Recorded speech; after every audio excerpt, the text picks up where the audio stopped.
Fish God greetings to you. Hey, I'm excited to do another video today. We've honed down our process a little bit on getting these videos to come out better.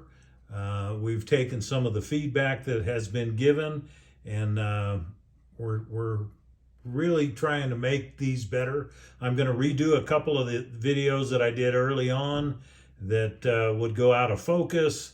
Had some issues with. We're trying to make these better. Don't forget to subscribe and like and leave the feedback. I'm listening. Today we're going to be tying a Goober Midge.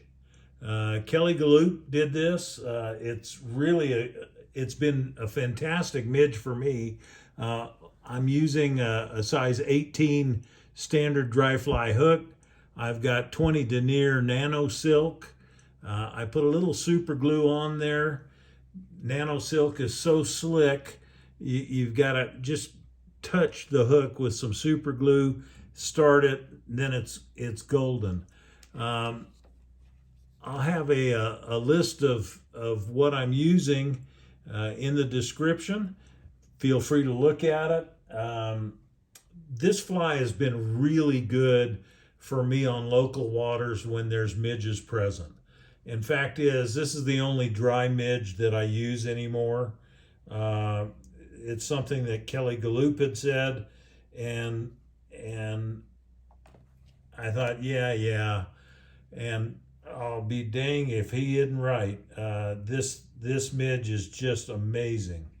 I'm going to start off. I've got it tied in. This fly is tied in thirds. What I'm going to do is take the tiniest amount of black superfine dubbing and put it on the thread. All I'm going to do is basically coat that thread so light that you can barely tell it's there.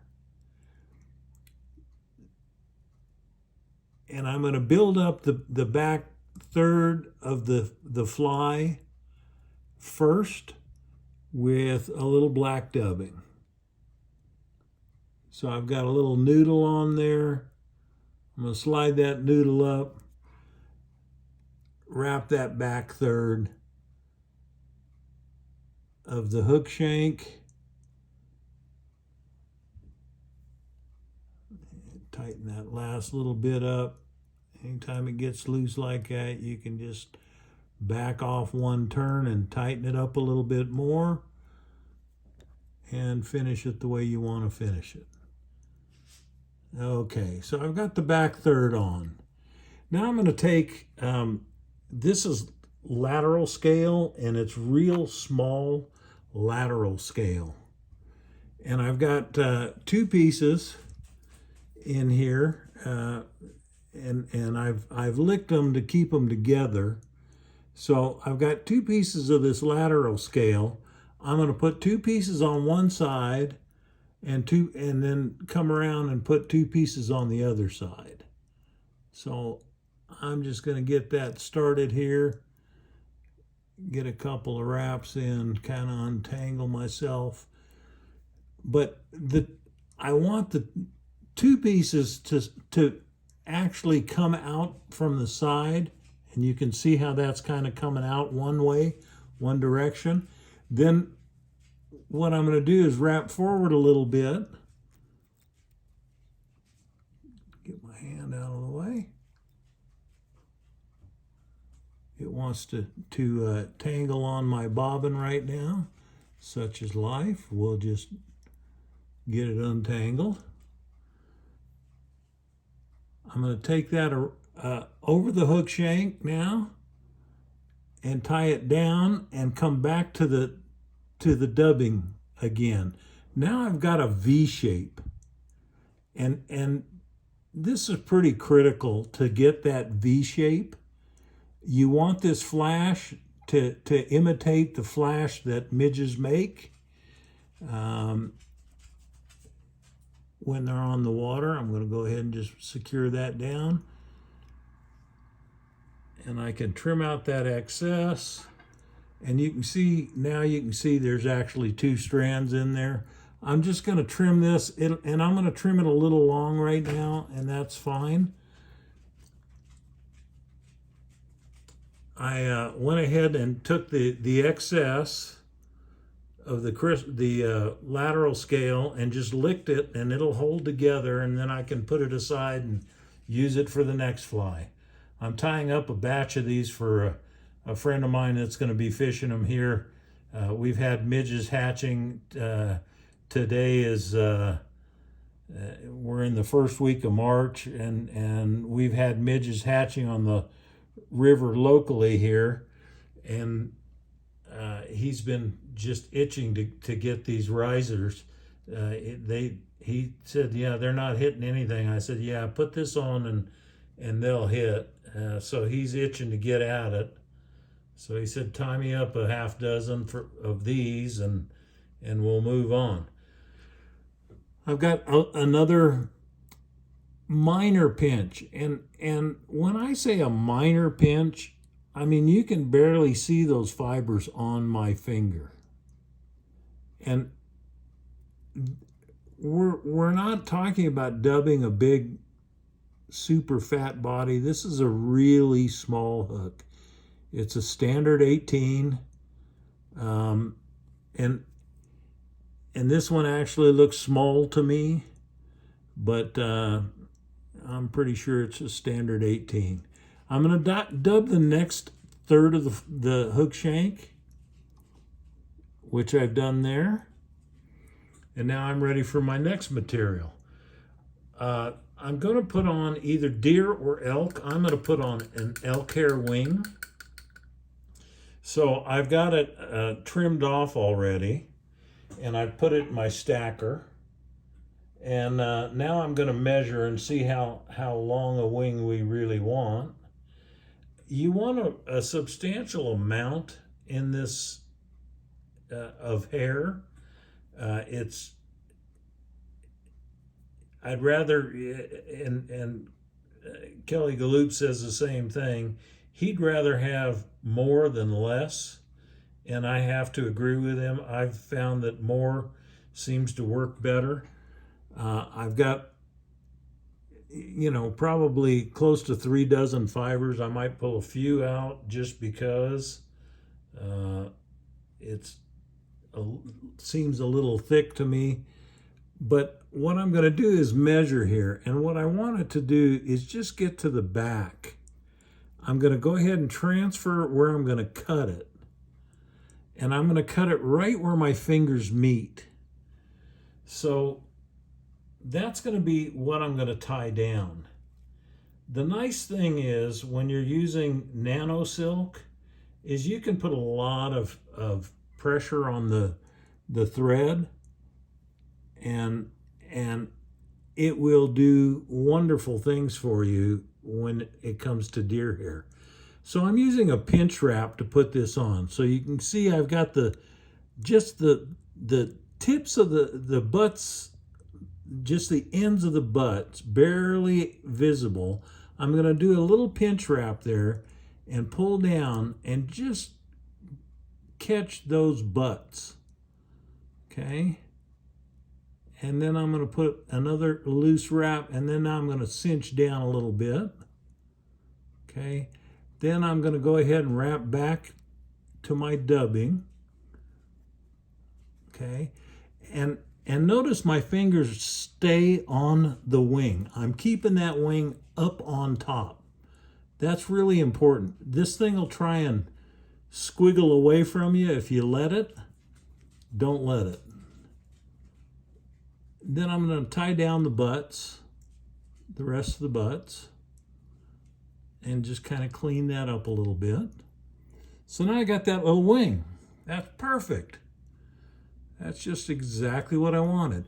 You see there's very little on the underside. If there is, if you got a stray, like I got a stray here, you can get rid of it now, you can get rid of it later. But that little stray got pinned down. Man, shaky, huh? Okay. And I still have that stray. He just keeps trying to get away from me. I'm trying to brace it with my finger. There we go. So at this point, I'm going to put on just a touch. Actually, I'm going to put in the hackle that I've got. Now the hackle, this is an 18 fly, and an 18 hackle will work fine. And this hackle, if you size it like this, you can see that's probably an 18. It might even be a 16. I've got a real nice whiting saddle that I absolutely love. It's a Midge saddle. What I'm going to do, and you can see I've trimmed the end of that. You can actually see it when I hold it like that. I've trimmed the edge of that just to get a little grip with the thread. This nano silk is really slick, and it doesn't grip well, so you need all the help you can get. It only takes a few wraps, get it tied in. I'm going to take a touch more dubbing. And remember, when I say a touch, we're talking about the most minimal amount you can even imagine. When I hold it up with my fingers, you see there's barely any threads there. It's just barely darkening my fingers. But once I put it on the thread and twist it on, it forms that noodle, and you don't need a whole lot of it. It's just this is the most minimal fly. It's a midge. I'm going to go ahead and cover my thread wraps and smooth out the base there for my hackle to wrap. Okay, leave that right behind the eye. Now I'm going to do 3 turns of hackle. Okay, so here's 1, 2, 3. And then tie it off.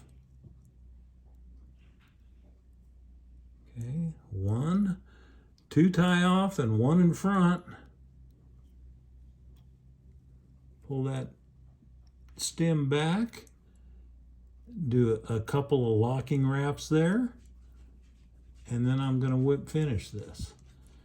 Again, with nano silk, when I whip finish, what I have to do is put just a touch of super glue on the thread. And this is just something you get used to if you're tying with nano silk, because it is so slick. So I've got the brush out. I'm just going to touch that thread with the brush. And you can hear my dog's thirsty, so she's having a little drink. She's been kind of a nuisance. The weather's starting to get good outside. On and off snow. Had snow this morning, but it's today has been kind of sunshine, so she's been kind of antsy. I'm going to go ahead and do this whip finish now. That super glue will hold this to where it won't slip out. It won't cause any issues. Whip finish is done. And then I'm going to do a little trim job. Go ahead and just open my scissors like that. You can see the points are just open. I'm going to just slide that in, and that's how you cut nano silk. You just push against it. Do the same thing with the hackle stem. I'm going to actually snip that one. Okay. Now, you see how long these are in the back? I want them a little bit longer. Okay, the 2 lateral flash, I want them a little bit longer than the wing, not a lot. So I'm going to trim them just a little bit longer than the wing. And it looks like I missed one. Did I miss it? No, I got it. So that's what it looks like from the top. See how the lateral flash sticks out, and it gives it a little bit of just that little bit of flash is all it takes. The underside of the fly shouldn't have this guy right there. Underside should be clean. It should be a clean body. Let's see if I can't get, there we go. What that'll do is jump on the water and skitter and move. It's super light. It'll float all day. It's really an amazing fly. You know, I've completely replaced my dry midges with this particular fly. And it, again, it's Galoops Goober Midge. There you have it. Like I said, I'm going to redo some of the other videos I have on the channel. I had some problems, logistic problems, getting the camera to work the way I wanted it to work. It would go out of focus. I figured those out. I'm trying to clean things up. Thank you so much for watching. I hope you learned something about this fly today, Galoops Goober Midge. I'd love to hear your comments, any questions, suggestions. Don't forget to subscribe and visit the website for more fishing instruction and knowledge. And remember, the gods don't deduct from a person's allotted span the hours spent fishing. I hope to see you on the river. Until next time, Fish God signing off.